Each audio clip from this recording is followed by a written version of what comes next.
Samsung has gained a lot of fame for making phablets feel small in the hand recently, but let's not forget that the pioneer in achieving this is LG. This is Jaime Rivera from Pocket Now here at MWC in Barcelona, and this is LG G6 versus Samsung Galaxy S7 Edge.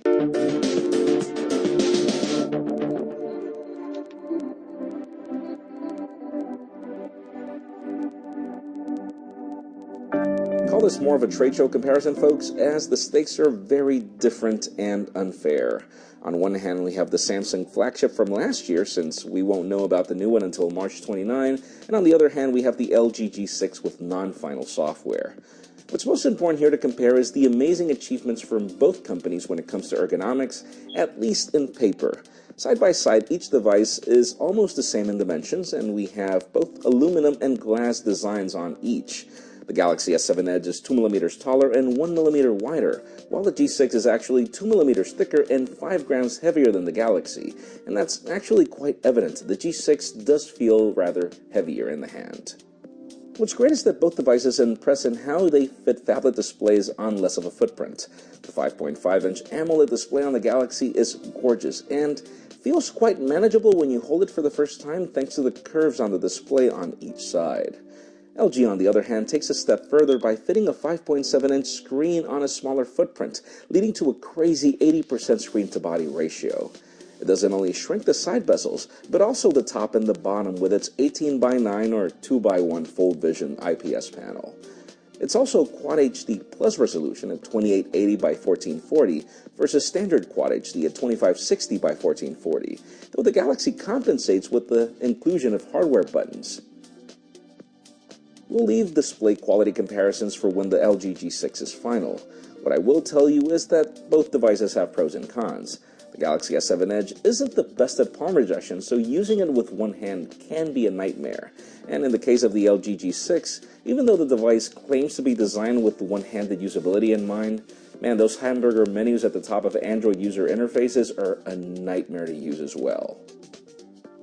As for content consumption, the G6 will do a better job with movies thanks to the 18:9 or again 2:1 aspect ratio, but the pillar boxes are kind of annoying for YouTube content, but the Galaxy doesn't fumble with that. And yeah, both devices do a terrible job with speakers, mainly because these are single firing and easy to muffle. Megapixel IMX 378 camera sensor. You can select aperture. This is actually the same sensor that we have. We also have an 8-megapixel. Like, what year is this for single firing speakers on flagships? Seriously. Spec-wise, the differences aren't significant. Snapdragon 821 on the G6 versus 820 on the Galaxy S7 Edge. RAM is the same at 4GB, storage is the same at 32GB expandable. And even if the battery on the Galaxy is larger, there is faster charging on the LG. And USB-C on the newer LG that is quite future-proof. And another specification that's shared is IP68 water and dust resistance. The software story is still not final for LG. What I will tell you is that both devices have Android 7.0 Nougat and are now eligible to use the Google Assistant. Samsung has finally updated this phone to its latest UI tweaks that I've come to enjoy. In the case of LG, it seems like if you're using a V20 with a couple of different tweaks and improvements. I also notice improvements in LG's always-on display, and Samsung has finally brought the always-on display features from the defunct Note 7. The real story I cannot wait to compare when the software is final on the LG is the improvements to the camera. LG really kills it with its camera quality, but so does Samsung with its Galaxy S7 Edge. I do notice some differences in the added wide-angle display on the G6, mainly because the company has finally removed the barrel distortion, or at least improved it on the secondary lens. And we also have the same sensor on the secondary lens now, so you do have that added kick over the Galaxy S7 Edge.